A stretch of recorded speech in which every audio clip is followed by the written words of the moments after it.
KUAM TV8, first on Guam.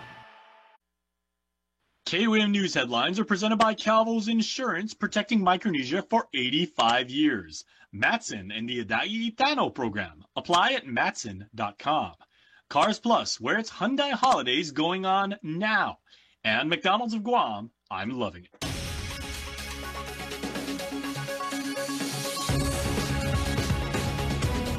Ahead on KUAM News Primetime, health officials discuss concerns with the norovirus, offering important reminders to help you beat getting sick. Plus, the governor says the ARP funding has been obligated with more than $100 million for the new hospital. And the new legislature may be ready to get to work, but they've hit a snag in getting bills introduced. Hafid and good evening. Welcome to KUAM News Primetime. I'm Nick Delgado. And I'm Destiny Cruz-Lingus. Thank you so much for making us a part of your day. Well, the holiday break is over for students as they get back into the groove of learning. There's an important health notice experts want the community to stay on top of. Local health officials are keeping a close watch on the norovirus outbreak surge nationwide. The Department of Public Health offering what you need to know to stay ahead of the highly contagious virus, commonly known as the stomach bug. If you've ever dealt with a nasty stomach bug, chances are you've encountered norovirus, even if you didn't know its name. Someone coming into the ER or to see their doctor with the chief complaint of vomiting, nausea, or diarrhea, there's a 10 to 5% chance that it's going to be norovirus. Right now, this highly contagious virus is on the rise across the U.S. The CDC recently reporting 91 norovirus outbreaks in the week of December 5th alone, more than double the number from the same week in the past 3 years. But what's happening here? Patrick Soto, territorial epidemiologist with the Guam Department of Public Health, says local health officials monitor norovirus through cases of acute gastroenteritis, since the virus fits under the generalized syndrome. So there's nothing concerning, but despite me saying that, that doesn't undermine the need to take proactive measures again. So what can you do? The simplest and most effective step is washing your hands properly. That means scrubbing with soap and water for 20 seconds, about as long as it takes to sing the ABCs. This small effort makes a big difference, as person-to-person contact accounts for 90% of the norovirus outbreak transmission mode. It usually starts off with contaminated food products. Once it hits that human reservoir, once someone gets infected, it becomes very easy to spread, especially if we're not mindful of what we're doing in terms of taking those precautions. Following good hygiene practices can protect you and those most at risk, including young children under 5, the elderly, and people with weakened immune systems. And don't forget, even after you start feeling better, you can still spread the virus for up to 2 weeks. And while there are no signs of concern now, public health officials are keeping a close watch. Chief Medical Officer Dr. Robert Leon Guerrero emphasizing the importance of staying ahead of the virus. Wash your hands well, and in this particular case, not so much the hand sanitizer, but just washing your hands well with soap and water, especially if you're going to prepare a meal, especially if you're taking care of people at child care or senior citizen centers, and the hospital too, to make sure you just practice good, sensible hand washing technique. Just say the ABCs, huh? There we go. Don't forget, get the fingernails as well. All right, well, the administration is moving ahead with its plans after seeing they've met the deadline to obligate more than $100 million in American Rescue Plan funding. Over the past week, there's been public pressure to recall the governor as the deadline to obligate the funds loomed. The governor is adamant a bulk of the money will go toward building the new hospital in Manila. $104 million in American Rescue Plan funding obligated for the hospital. I'm very excited about healthcare. I'm very excited about the hospital. I've been talking to the speaker and the vice speaker, and they've said that the decision has been made to build it in Manila, and they're going to move forward in support of our construction of the hospital. That's Governor Leon Guerrero after attending the inauguration ceremony for the 38th Guam Legislature. The Mega Haga saying there's no longer a question of whether Guam will lose the millions in ARP funding. We have all now totally obligated all of ARP. So we're not losing it? No, we met the deadline. Actually, we met it before the deadline, and we've worked very closely with all of our agencies. We work very closely with all individuals and organizations that have had ARP, and whatever we moved forward, we moved forward for the hospital also. Leading up to the deadline, Attorney General Doug Moylan suggesting the governor should be recalled if we lost the funding. The AG is suing Adelup and the Guam Housing Urban Renewal Authority for allegedly violating the law when acquiring Manila lands for her new hospital. The administration contends the AG should be recalled, arguing he is trying to prevent the governor from using the funds. Additionally, Dr. Thomas Shea, who supports a hospital in Ipao Point in Tamuning, has called for the community to rise up, stating when a recall petition circulates, he encourages people to sign it. But the governor says she has already received assurances from the Republicans in the legislature that they would support her plans, detailing how the federal funds will be spent. What that is going to be used for is to lay down the preparatory work for the construction. We'll go out for bid for an A&E. We'll go out probably for bid for a project manager. And it's looking really good. It's looking really good for the people of Guam. It's obligated with contracts and assignments and tasks and so forth. That's the federal requirement. It's not just I'm allocating it to you. I'm allocating it to you for the hospital. I'm allocating it to you for infrastructure. I'm allocating it to you to bring in water, power, and utilities. The governor adding agreements have been made with the Guam Economic Development Authority and other agencies, saying it falls in line with the requirements of the monies obligated. In a unique start to the term for the Guam legislature, recently sworn-in senators are facing a delay in processing bills. Nevaeh Anderson reports. A first for the Guam legislature. Despite senators in the 38th already being sworn in, bills introduced won't be processed until after January 13th. Speaker Frank Blas Jr. gave the order for the hold. This is a house that for the last basically 2 decades, was run by the Democratic Party. There was really no need for a transition, within. Here you've gone actually a transition, basically almost a complete turnover and change out of the personnel that run central operations as well as in the clerk's office and stuff. Blas emphasized that the delay in processing bills is due to the logistics of the transition, with senators being notified that the 37th had fully moved out as recent as last Friday. We weren't allowed to move in until the weekend, this past weekend. So, in order for us to be efficient in being able to process the bills and the resolutions, we need for the people to be able to settle down, change out whatever is necessary with regards to the just as simple the internet service, so that there's communications amongst different people. Freshman Senator Sabrina Salas Matanani shared her perspective on the situation. I don't even think it's really a delay. It's like we found out Friday that the current senators that were occupying this building were finally going to move out. And so I didn't get an opportunity to come in here till Saturday morning. She adds some members of the 38th are still in the process of getting set up with necessary technology. Some of us are still getting our emails. Some of us are lacking laptops, computers, and those are the kind of things that you need these days to fully perform your duties and responsibilities. I'm just doing the best that I can, and so are my colleagues. While lawmakers are going through this transition period, it seems there will be a brief hold until next week, leaving the public to wait a little longer for action on key issues. Nevaeh Anderson, KUAM News. Thanks, Nevaeh. Well, 11 concurrent life sentences. That's how long a convicted child molester will spend locked up for his crime. Defendant Tyson Usana learning his fate before Judge Alberto Tolentino in Superior Court of Guam, a jury convicting him of 11 counts of first-degree criminal sexual conduct, 8 counts of second-degree CSC, and fourth-degree CSC.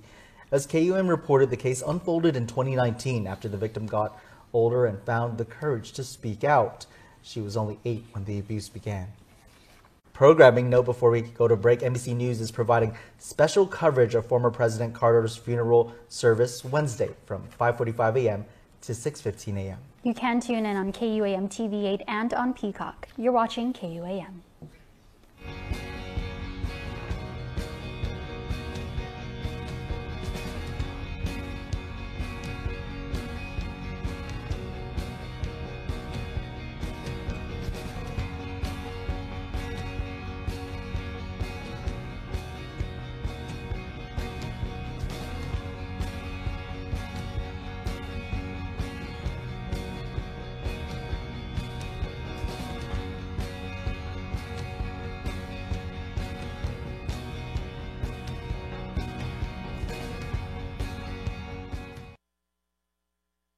Don't need a work break, keep the smile on your face.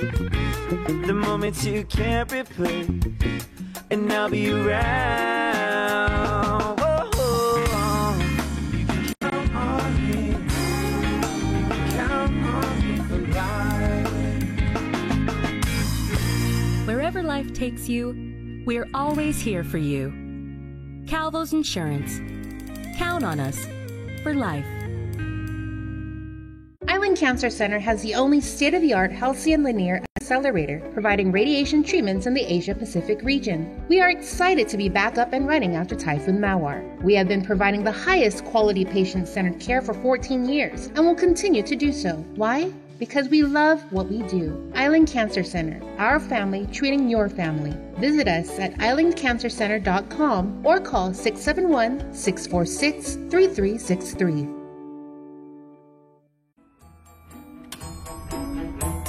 This holiday, would you rather buy this TV or get one for free? For a limited time only, bring home a free 43-inch Samsung Smart TV when you sign up on Link with DTV Plus today. Just imagine your favorite movies, shows, and more, all in stunning quality on your brand new screen. Visit DocomoPacific.com or see us in store to learn more. Docomo Pacific, better together. Welcome back to Primetime. Congress gathered in our nation's capital amid a citywide snow emergency to certify President-elect Donald Trump's election victory, exactly 4 years after he addressed a group of supporters who then attacked the Capitol, disrupting certification of his 2020 loss. But this time, there was no such violence. NBC's Alice Barr is on Capitol Hill with the latest. The House come to order. Vice President Kamala Harris presiding over a joint session of Congress today, certifying the election she lost to President-elect Donald Trump. Donald J. Trump of the state of Florida has received 312 votes. The vice president pausing as she read the final results. Kamala D. Harris of the state of California has received 226 votes. One of the most important pillars of our democracy is that there will be a peaceful transfer of power. The orderly counting of the votes from each state without objection. Donald J. Trump of the state of Florida received 30 votes for president. A sharp contrast to 4 years ago, when a mob of Trump supporters stormed the Capitol, overwhelming police and temporarily interrupting certification of President Biden's 2020 victory. Today, an enormous security presence around a snowy U.S. Capitol. We're certainly very prepared. As Democrats vow to support a peaceful transfer of power. We're going to have to move this country forward, whether we got the results from the election that we wanted or not. Democrats also promising history won't be erased, with President-elect Trump preparing to pardon some January 6 offenders as one of his first acts. Republican leadership now in control in both the House and Senate, looking ahead to the Trump agenda. What he wants to ensure is that we deliver the America First agenda. That is our mission. That is our intent. The transition of power now underway in earnest as President-elect Trump and the nation prepare for his inauguration 2 weeks from today. Security will remain high here on Capitol Hill as President Jimmy Carter's state funeral shifts from Georgia to the U.S. Capitol, where he will lie in state beginning tomorrow. And of course, major security preparations are underway for the upcoming Inauguration Day. From Capitol Hill, Alice Barr, NBC News. And Guam delegate James Moylan attended the certification of the results for President-elect Donald Trump and Vice President-elect J.D. Vance. The congressman posting this photo of himself shaking hands with VP-elect Vance earlier today. Moylan writing, "We are ready to work for the people of Guam and our great nation." He called it a great honor to oversee the certification. Freshman Congresswoman Kimberly King Hines of the CNMI is responding to what happened on the House floor during the vote for the Speaker. CNMI Delegate King Hines posting a video on social media titled, "Let's Talk About Representative Plaskett's Comment." And you may recall U.S. Virgin Islands Representative Stacey Plaskett interrupted the vote when she and other territories like Guam, and the CNMI were not called on to participate. She stated, quote, "This body and this nation has a territory and a colonies problem," after being told delegates-elect and commissioners-elect are not qualified to vote. King Hines says this is a very important conversation to have as a community. Well, I do think it's important that we have a vote in Congress on final votes in Congress for any piece of legislation. I, at this point in time, do not have an opinion on whether or not the CNMI should become a state or not. That is not for me to decide. That is for the community, you, the people, to decide. And so, I think people are getting riled up about the fact that we don't have the ability to vote. Well, that is provided for under the U.S. Constitution. So either the Constitution, the United States Constitution, is amended, or we as a community decide to become a state. She encouraged the community not to be reactive without fully understanding the impacts to the CNMI. KUAM reached out to the Guam Delegate's office for comment. Both newly elected mayors and vice mayors officially sworn in over the weekend. Many are wasting no time diving into the work ahead for their villages. In Jotnya, Mayor Brian Terlahi is setting the tone for his term by focusing on transparency, safety, and a fresh start for the village. Jonigan Charfris has the story. Bright and early Monday morning, the Jotnya Mayor's office was a hub of activity. Partnering with the Guam Customs and Quarantine Canine Unit and Park Police, Mayor Brian Terlahi led a proactive sweep of all public facilities used by the community. The mission? To ensure these spaces are safe and drug-free. Because I wanted the people of Jotnya to know that I mean well, and I want to start off on a new slate. And because of previous issues that we've had in the past with other administrations. Newly elect Mayor Terlahi stating he wanted Jotnya residents to know that he's transparent and honest and wants to ensure their safety. With a team of canine handlers, officers, and their highly trained dogs, the sweep covered several key locations: the Jotnya Senior Citizen Center, the Peter Mark Recreational Center, the Jotnya Community Center, the village gym, equipment storage, and even surrounding vehicles. The results? A clean report across the board. I want the people to know that we will continue to rise, and so showing the people what I want to do and what I mean to do for the betterment and the greatness of our community. Mayor Terlahi's approach signals a commitment to transparency, safety, and unity. He values he hopes will define his administration and inspire confidence among Jotnya residents. Jonigan Charfris, KUAM News.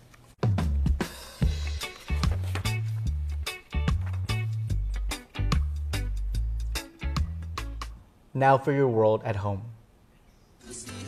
Here's a view captured of the popular Carabao statue in Jotnya. Oh, Carabao you.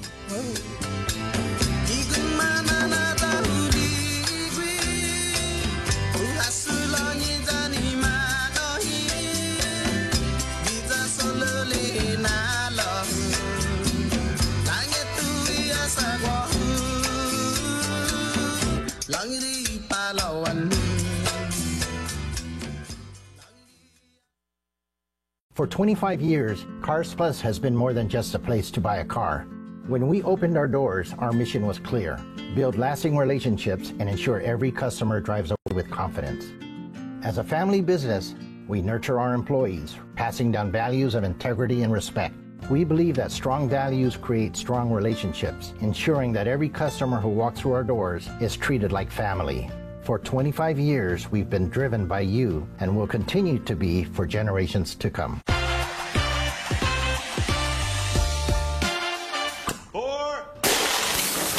Hey, Devontae.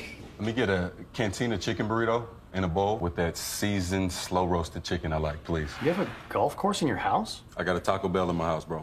Where did it go? Where did it go? Oh, there it is. Cheaters don't get chicken. Huh? Cheaters get no chicken. I won't give him any.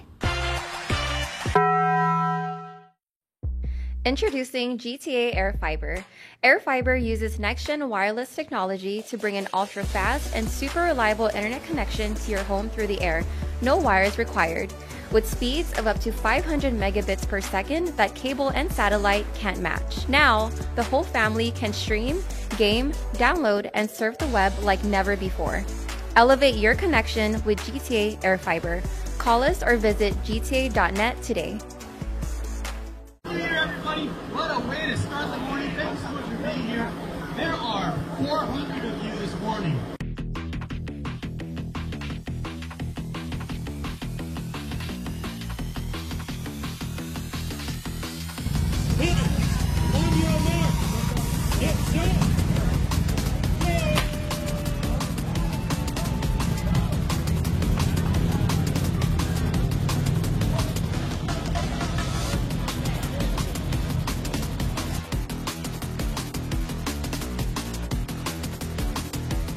There's about 429 registered runners, walkers and runners today for the 49th anniversary of the Guam International Airport.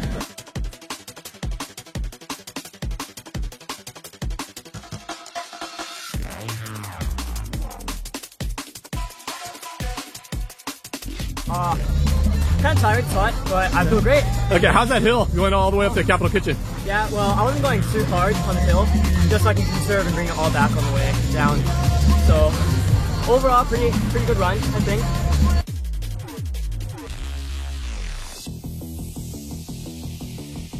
It was hard, but I paced myself. Good job, good job.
This holiday season begins at Kmart, where every aisle is filled with magic.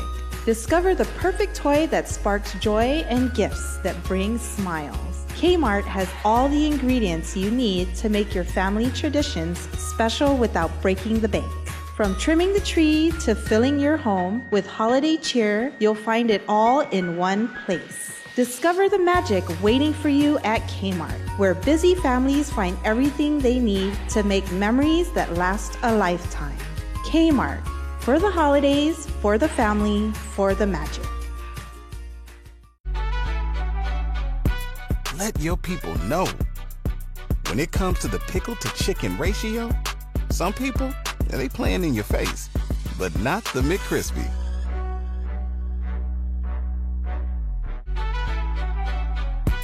Let your people know. When it comes to the pickle to chicken ratio, some people, they playing in your face, but not the McCrispy.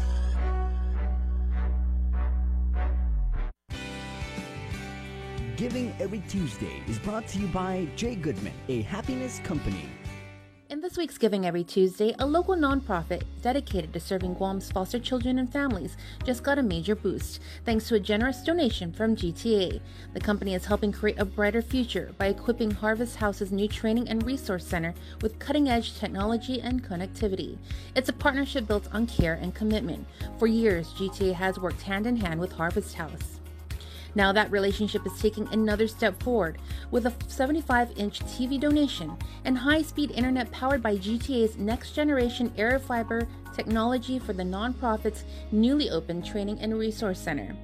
Sharon Davis is the Vice President of Community Engagement for GTA and says Harvest House is a vital resource for foster children and families, and they're proud to support their mission through their Empowered by GTA program. This center represents hope and opportunity, and they're honored to play a part in that.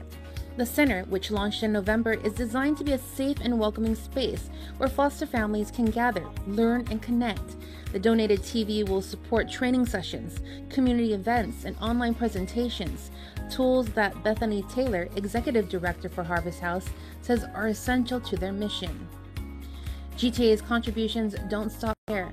Through its GTA Gives program, the company has provided volunteers, fundraising support, and technology donations over the years, helping organizations like Harvest House thrive.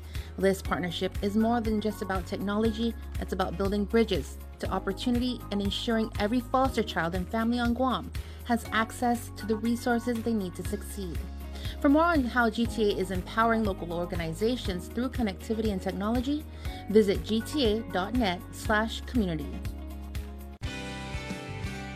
Giving Every Tuesday is brought to you by Jay Goodman, a happiness company.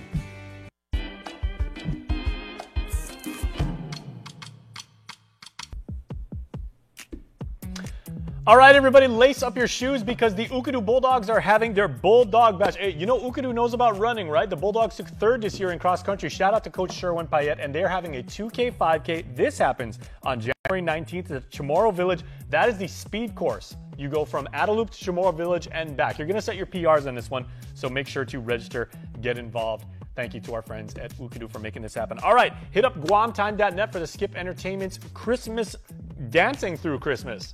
Skip is awesome, and they've been working on this. This is their latest form of entertainment. You are going to be blown away. Make sure to check it out. And volunteers are, of course, needed for the 2025 point-in-time count. We need to make sure we know how many of our brothers and sisters on Guam are without places of permanent residence. Get involved. Check out GuamHomelessCoalition.org for more. That's News Bites for today.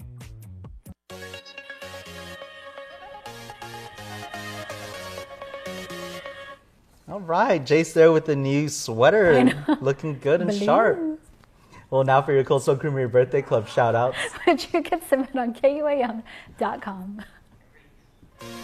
Happy birthday to Jana Tarusan. Happy birthday blessings to you, Jana.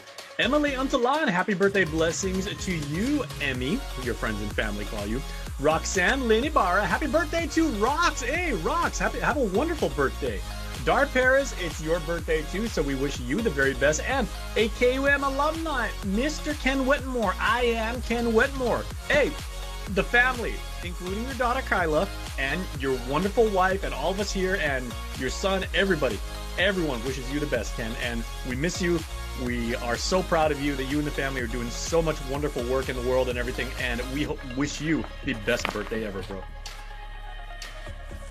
Whoa, birthday surprises, huh? Yeah. Whoa! Hi!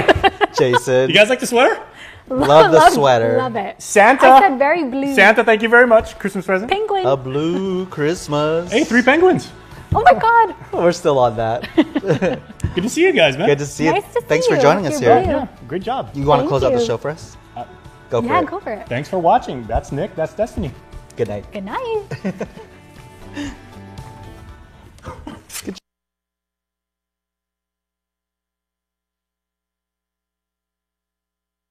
Catch Health, Home, and Lifestyle every Tuesday following KUM News Primetime. We've got you covered with health and lifestyle news each Tuesday on the stations of KUM and our digital streaming platforms. Health, Home, and Lifestyle is brought to you by The Medical City, your trusted partner in health. House to Home, presented by RE/MAX Diamond Realty. Is it already 2025? My goodness, it is. And Liz and Gina are both not with us, as you can see from their virtual backgrounds. Well, Gina is in Tokyo right now, taking a very well-deserved vacation. And Liz, you're probably somewhere in Europe at this point. Oh, no, you're okay. Yeah. I'm here because I never leave. But happy to be with you, and we hope your families had a wonderful New Year's.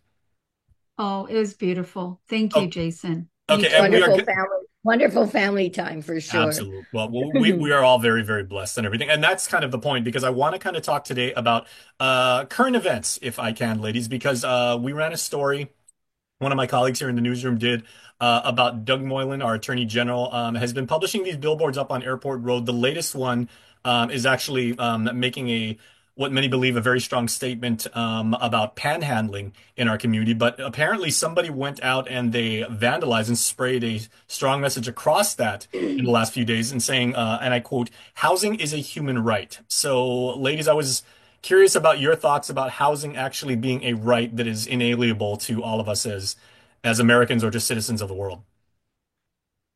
Well, my opinion is housing is, housing is an American dream. Everyone has the right to housing. There are different ways to make that mechanism happen.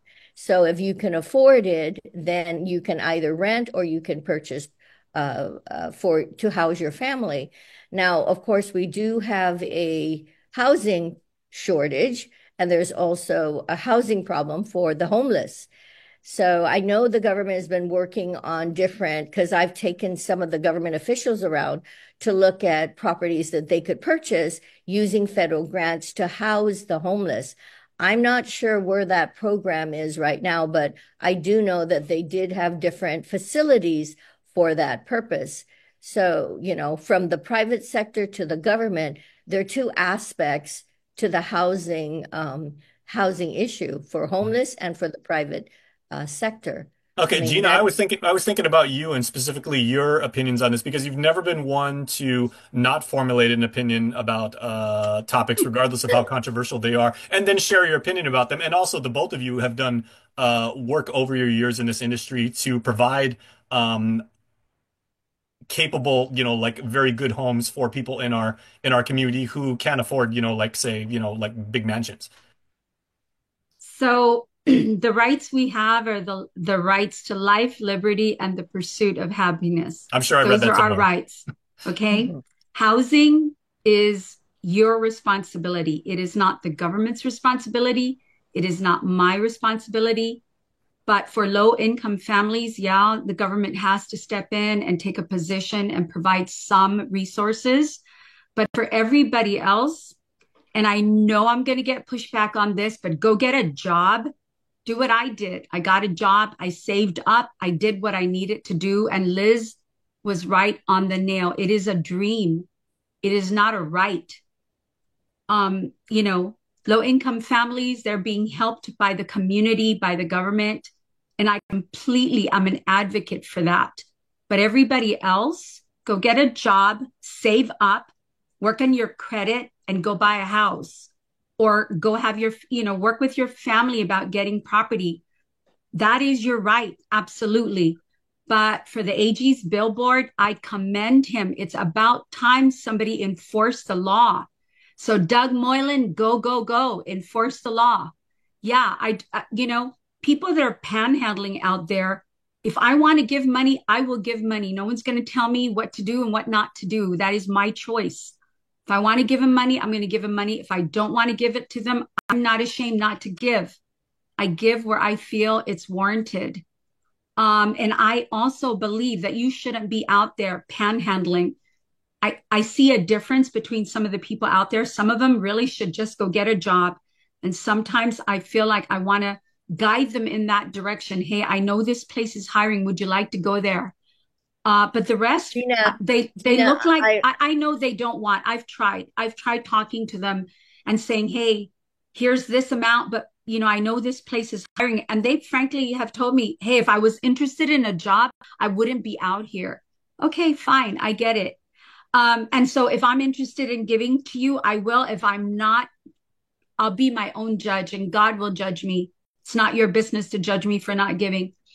And the ones that are the rest of them out there, Jason, I see them, there are some people out there that you've seen over the years, and over the years, they are declining more and more. I wish that the thing that I would wish for is that maybe if there were a service to pick up these mostly young men, pick them up and take them to some kind of facility where they could get help. But I know you can't force them to get help. And so that's the dilemma in our community. But as far as the billboard's concerned, yeah, go for it, Doug Moylan. Thank you for enforcing the law. Mm-hmm. Go ahead, Liz, because I know you wanted to say something. No, I was just laughing as Gina was explaining, because the one time she was handing money out, she was explaining that she was trying to help the person and say, hey, so-and-so has a job. They're looking for people. Yeah. And again, the feedback was, if I wanted a job, I wouldn't be here. And I remember talking to a social service individual. Just bear in mind, there's food that's being given out. There is also food stamps. There's social government programs that take care of the homeless. But I think the information I was given, that the people that are out there, some of them are out there to collect money to fuel their cigarettes, their alcohol, or their drug habits. But again, as Gina puts it, who are we to judge? But that was the info I was giving. So if you look at it, if the homeless are given all these programs, what's the point in going out there unless they're not part of the program and they're trying to collect monies? But all the signs out there have different issues, homeless or a vet.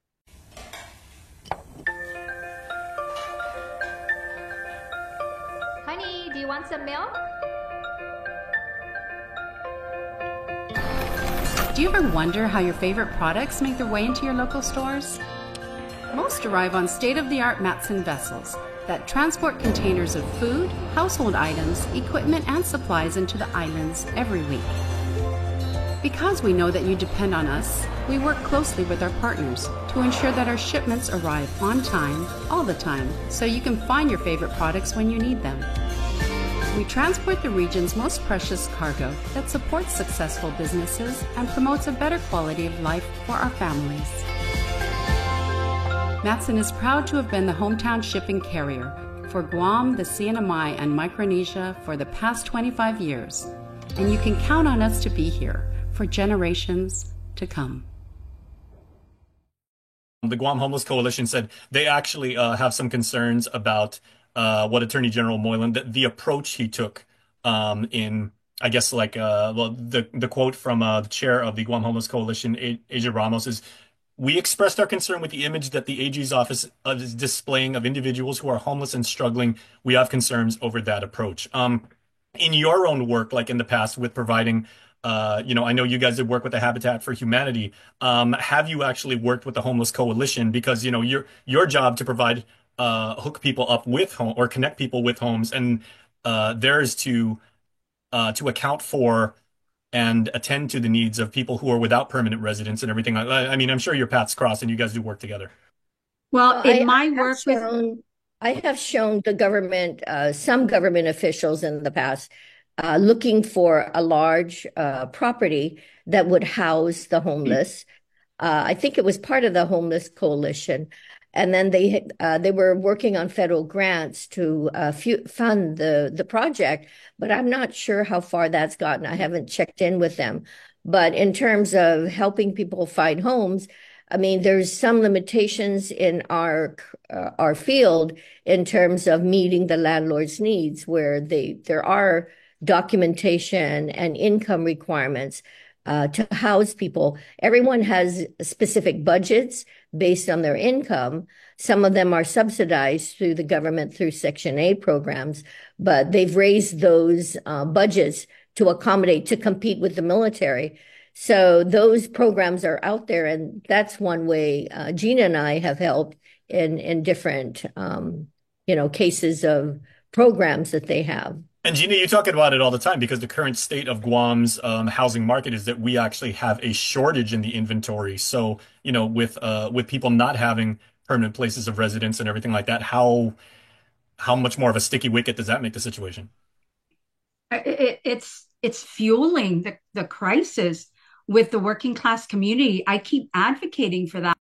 I mean, there are lots and lots of programs for the low income families, but for working people like you and me and Liz and everybody else in our community who chooses to work and pay taxes, there aren't any programs for them. And that's the biggest crisis we have in that community is there's no acknowledgement that we need to do something to help these people. You don't see developers building unless we start building on a large scale. There cannot be a balance in the community because there's not enough housing, so there's no balance. You have to have an oversupply to bring these prices down, and you're not going to get that. And you mentioned something about working with Habitat. I want to state this, okay? Yes, I worked with Habitat, and this is what I noticed the most. The more you do for somebody, the less they'll do for themselves. And when you let go the net, they can't survive. They can't keep the home. They don't know how to pick up their own trash. They don't make their payments very well, even when their payments are $300 a month. So I advocate that you allow people, you give them the liberty of learning how to survive on their own, work for themselves, get their own housing.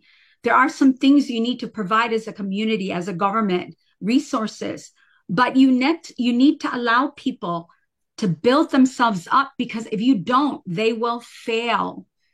So I don't advocate for doing everything for everybody. It is not the right way to survive and to prosper. They have to learn how to do it themselves. You provide the resources and you let go. Because the more you do for people, the less they will do for themselves. And that is not a long-term solution. And if you remember, lady, there was that very popular phrase that got echoed so many times during the pandemic years, which was, the stimulus checks that were being distributed and the rent relief and everything. All of those social programs were basically, they said, it's not a hand out, it's a hand up. That's right. But what's the saying? If you teach a man to fish, he can fish and support his life. If you don't teach them, I mean, all our kids, you have to raise them to, if anything happened to you, they can survive. They can support themselves. I mean, that's my philosophy with my children. I got to teach them so that they can survive. Parents are usually there giving handouts to help them. So is the government. But if you teach them how to survive, get a job, get an education, they will survive. But the entitlement mentality is prevalent nowadays, that it's gimme, gimme, gimme versus, as Gina puts it, you got to teach them so that they can survive, just as we teach our children. And I think it's really interesting because so far the feedback that we've received on that story since we reported it yesterday, on all social media and the calls we've been getting and the emails is pretty much 50-50. A lot of people side with the AG's approach. A lot of people side with the Guam Homeless Coalition's approach to this. So obviously a very, very polarizing issue that we have in front of us right now. Well, I think for Guam, keep our crime down. Do whatever it takes to protect our community. And if that's what it takes, hey, there's so many things I'm sure that the Attorney General does that people don't agree with. But if it helps our community and keep them safe, what can you say about that versus other states that they let the criminals go? So what is it? Do you want a safe community or do you want the criminals to proliferate in our community? Yeah, and everybody watching this right now, we want to hear your comments too. So put them in our comment section right here on whatever social platform you are, because Liz and Gina read all of your comments and they definitely, respond to them as well. We don't always just talk about probate and the statutes of San Jose to make the property transaction go through smoother.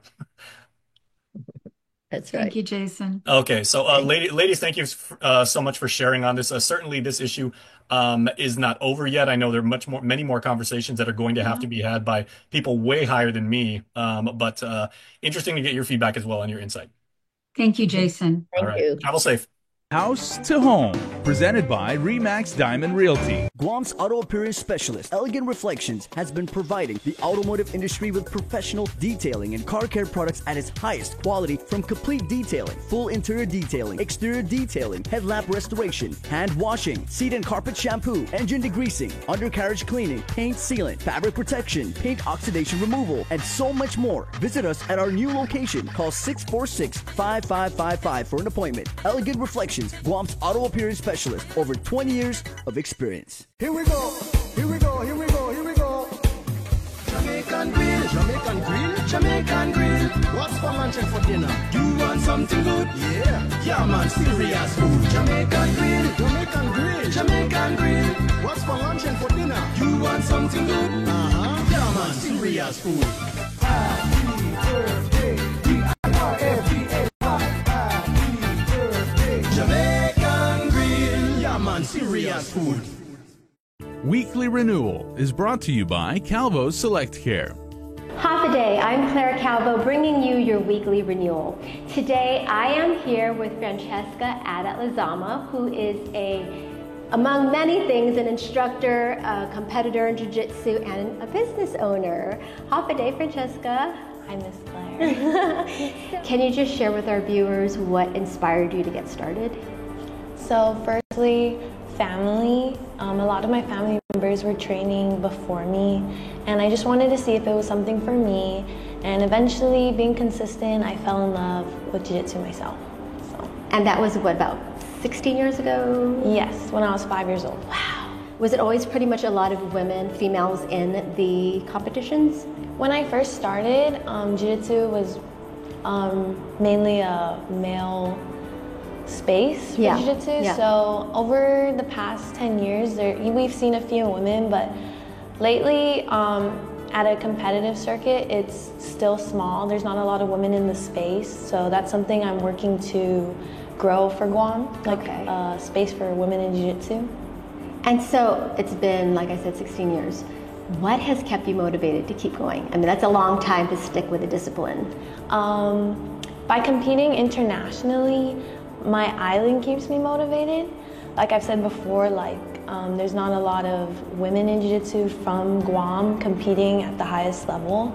So just being an example to my island and my academy is what motivates me every day to keep training. Nice. What inspired you to step into a business owner role? I've been a part of Purebred Jiu-Jitsu Guam since I was 5 years old. It's the first place I started training. It's been a home for me when I was 5 to middle school to high school to college, and now I'm an adult. So I really feel like we cater to so many age group, genders, you know what I mean? Like we have really cultivated the jiu-jitsu scene on the island, and I'm just really happy to be a part of it. We have a women's only program on Saturdays at 10 a.m. and I help instruct it.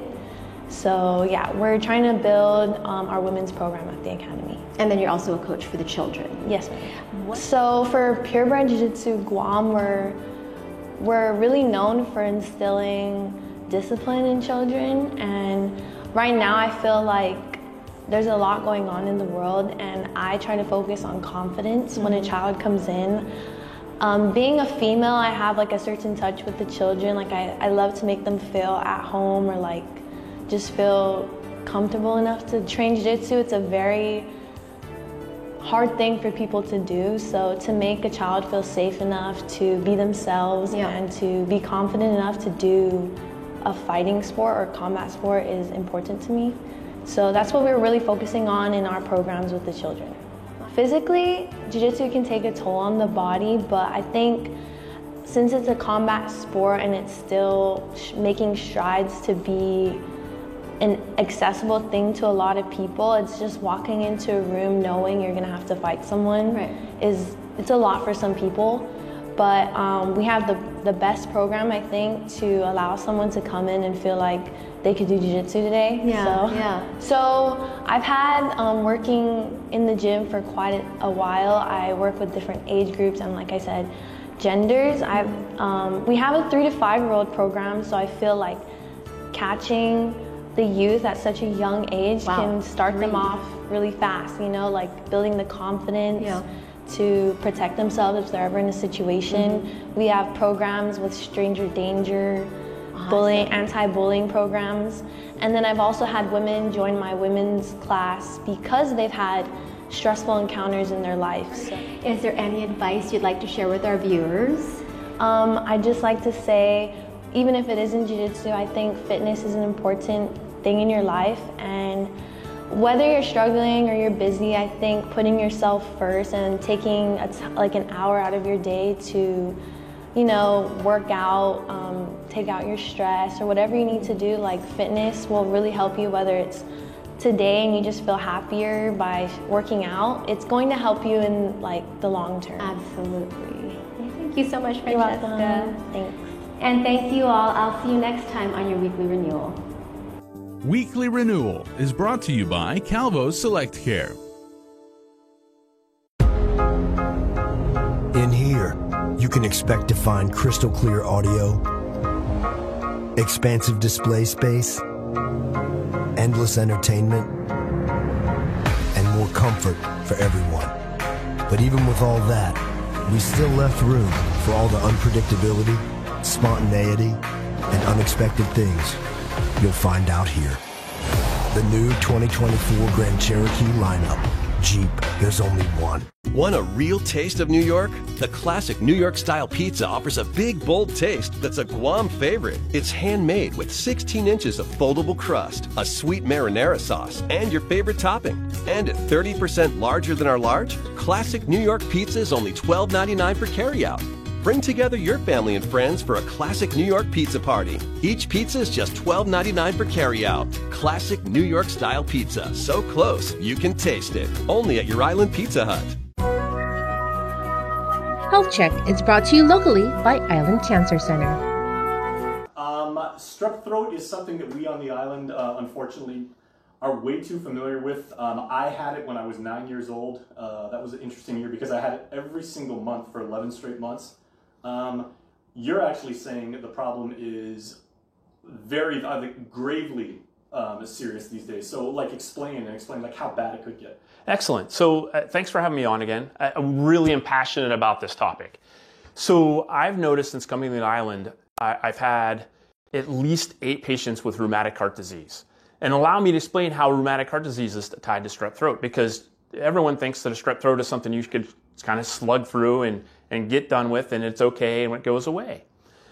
And to some extent, that's correct. The bacterial component, what actually makes your throat sore, is going to go away. What doesn't go away is your body's immune response to that, and that's what causes the rheumatic heart disease. So what happens is your body designs antibodies to fight off that bacteria. Those antibodies cross-react with the tissue in your heart valves. They also can cross-react with the tissue in your kidneys.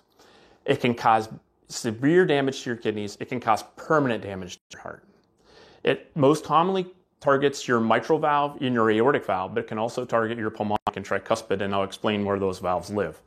So we've all got a copy of like Grey's Anatomy. Yeah, doesn't everybody? Yeah. So your it's heart. cool when you lift those like different layers and everything you see. Yes. I just love doing that. Yeah, it's super fun. So those valves are essential for allowing one-way flow through your heart, and that's the way it's designed. Your heart's meant to be a one-way pump, and that's the only way it pumps efficiently. And so the blood comes from your body, goes to the right side of your heart, goes through your tricuspid valve, through your pulmonic valve, to your lungs, and then back to your heart on the left side through your mitral valve, and then out through your aortic valve to send oxygenated blood through your body. So that's kind of the course it takes. Any of those valves, if they leak, and that's what happens in rheumatic heart disease for the most part, sometimes they get stenotic and tight, but they leak. So that makes every heartbeat have to pump again to move that blood forward, if you follow me. So when it pumps, blood goes forward, blood comes back, and that same blood it pumped forward, it has to pump forward again because it all some leak back through that valve. That sets you up for heart failure. And so that's kind of the behind the scenes part of it. But what does this actually mean to Guam and the Pacific Islands? The Pacific Islands have the highest rate of rheumatic heart disease in the world. It's between 280,000 and 344,000 people a year are dying from rheumatic heart disease. 45 million people in the world are struggling with side effects of rheumatic heart disease. That's how big of a problem this is. Like I said, I've noticed already in 6 months I've been here, 8 patients with rheumatic heart disease. In the States, just for comparison, I had 0. So it's tons of people here. Strep throat, just like you had it every month. My own family, when we got here, we all had strep throat multiple times. It's really prevalent on the island. And is that a condition of the fact that we've got a certain climate here and strep throat is incredibly contagious, but some people still subscribe to that old school thing about like, oh, well, my mom was a teacher for like, her entire career, right? And she said, I don't know why some people fanaticize so much over perfect attendance, because it really does nothing for your college application for people to care about that thing. But more importantly, people that are genuinely sick are bringing this to a classroom full of classmates and a teacher. Yeah. And they're spreading that kind of thing. Yeah. So I think it's a combination of a lot of things. There's a lot of dedication to your work in school on the island, which is awesome. There's a lot of strength and resolve among the people that if I can get through this, I'm going to get through this no matter what. And I think part of it is they just don't realize that there's a negative potential consequence for the rest of their life if they ignore these symptoms. And then I think it is a little of the climate. I think it is a little of the environment, and it may even be more complex than that.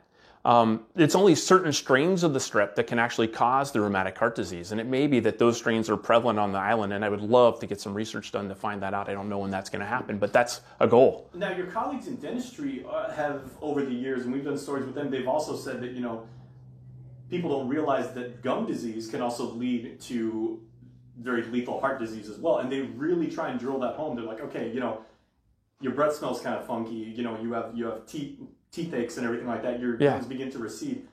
That can actually kill you. It totally can, but that's a different mechanism. So that inflammation that's chronic in your jaw goes to your heart through all your arteries, and it actually causes inflammation within those arterial walls that causes buildup of plaque. And so that's what leads to heart attacks. So that's a different causation than strep throat, which is your own body's immune system attacking your heart. And it'll reattack your heart every time you get strep throat again, or a strep skin infection. So it's really important if you've had rheumatic heart disease that you stay on antibiotics so you don't get another strep infection, because every strep infection is going to add to the burden of disease in your heart.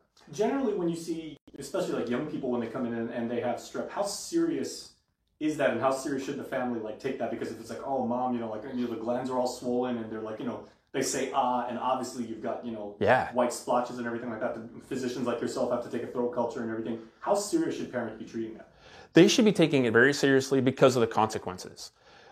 It's the strep throat itself, again, not a humongous deal in and of itself. It's the rheumatic heart disease and the glomerulonephritis, the strep kidney problems that come along after it.